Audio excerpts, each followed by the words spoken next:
صديقاتي واصدقائي، ازيكم؟ عاملين ايه؟ اتمنى تكونوا كويسين.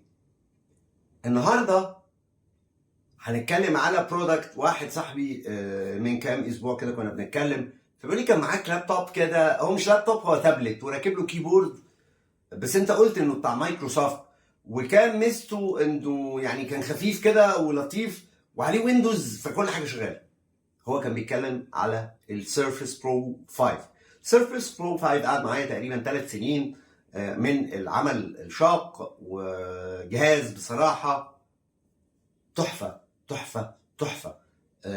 يمكن غيرت أكتر من موديل أثناء، بس هو نفس السيرفس برو 5. حتى كنت في الأول خالص بعمل فيديوهاتي عليه، وفي فيديو عنه في القناة عن أدائه يعني. طيب، فقال لي طب هو يعمل له كام؟ تقريبا السيرفس برو 5 يعمل له دلوقتي من 400 لغايه $600، لانه البرو 5 كعاده السيرفس بيبدا باي 3 وينتهي يبدا بام 3 وينتهي باي 7، وساعات تبدا من 128 لغايه 1 تيرا، ورامات من 8 او 8 لغايه 16 جيجا رام. وكان زمان في 4 كمان، لا وكان الاي 3 كان فيه 4. اي 3 كان فيه 4، فمن 4 ل 16 جيجا رام، فعشان كده في تراوح في السعر. الستة اغلى شويه، وان كنت هتشتري 5 ولا 6، لا اشتري 5 لانه 5 و6 مش فارقين خالص. 7 بدايه دخول اليو اس بي سي، و8 وحاليا 9 اللي هو المينيمم بتاعه بيعمل $1000 جديد. فدي اسعار السيرفس. فقال لي لا انا معيش الفلوس دي، فكان لازم ندور على بديل. واظن ان احنا لقينا بديل معقول جدا جدا جدا في جهاز عند اتش بي اسمه اكس 2. طيب ايه الفرق يعني يا ابو صلاح في الاكس 2 والسيرفس؟ والله خليني اقول لك انه مش فرق كبير قوي قوي. الاكس 2 جهاز مش وحش خالص، لو زي ما انتم شايفين كده هو شبه السيرفس جدا من الناحيه دي. انت بتتكلم على شاشه 12.3 بوصه، معقوله جدا جدا، ب 3.2 ريزولوشن كويس قوي. كيبورد بتيجي معاه، والبان بيجي في نفس الباكج، مش زي مايكروسوفت بتشتري تابلت وبعدين تشتري الماوس وتشتري الكيبورد وبعدين تشتري القلم. لا، الكلام ده كله بيجي في الاتش بي ببلاش. كمان حاجه بحبها قوي في الاتش بي، هو عنده الكيبورد ديت بتعمل كده او تتفرد كده. الرافعه ديت بتساعدك قوي في الكتابه، تمام. وزي ما السيرفس بوك عنده كيك ستاند ورا، ده كمان عنده كيك ستاند بس شكله ابن ناس شويه. الاليت دايما بيبقى رايح ناحيه رجال الاعمال او الناس بتاعت البيزنس، فتلاقيه دايما ايه، شيك في نفسه كده ولطيف. طيب هو طبعا انا عشان حاطط على الباور سيف، فدايما تلاقيه ايه، يروح اي حركه صغيره طافي نفسه. هنا بنتكلم على بروسيسور اي 3 ام 3. الام 3 ده هو الاي 3 بس الصغير بتاعه، ومعمول عشان يوفر بطاريه. 4 جيجا رام 128، وده الانترو، ده جهاز الانترو خالص او بدايه الخط، وكويس جدا جدا جدا جدا. طيب بنتكلم عن 4 جيجا رام 128، كيبورد كويس جدا جدا، ماوس الباد حلو قوي قوي قوي قوي قوي. وايه الاي او بتاعه؟ خلينا بس عشان ما يطفيش بقى، فنروح عاملين كده فاصلين الكيبورد زي وعاملينه تابلت مود.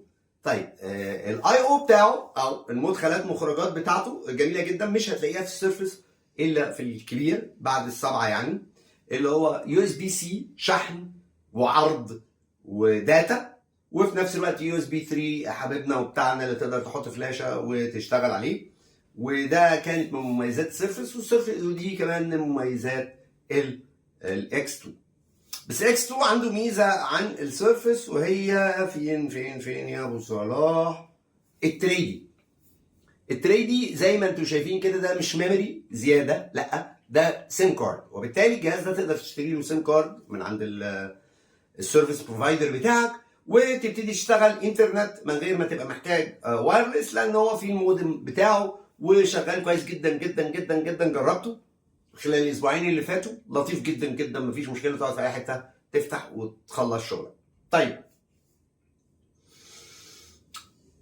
بطاريه هنا بتتكلم في 5 ساعات، 5 ساعات ونص، 6. السيرفس بتوصل ل7 و8 في بعض الاحيان، لانه السيرفس ادخن من ده ارفع من السيرفس بشويه واخف كمان.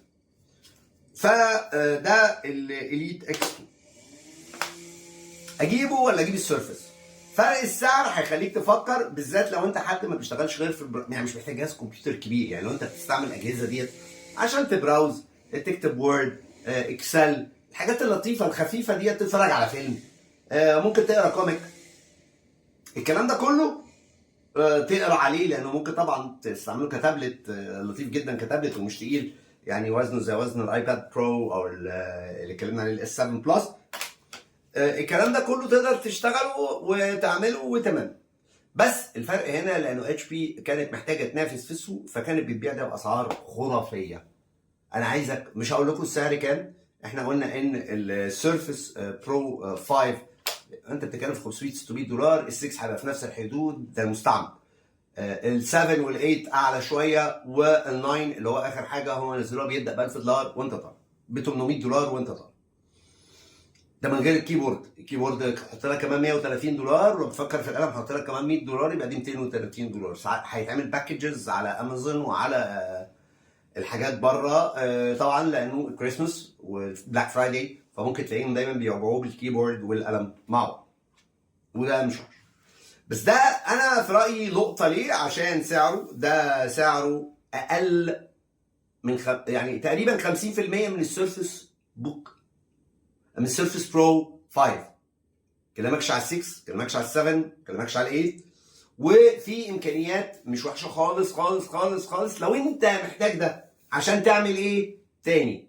نبراوز، نكتب شويه باوربوينت، ممكن شويه اكسل صغيرين، ممكن وورد، الحاجات اللي هي الشغل اللي 95% منها بيعمله ده هيقدر يعمله لك، ما فيهوش مشاكل. تتفرج على افلام، تقرا، تلعب جيمز، بس جيمز قديمه، جيمز جديده انسى، ده 4 جيجا رام يا عم، في ايه؟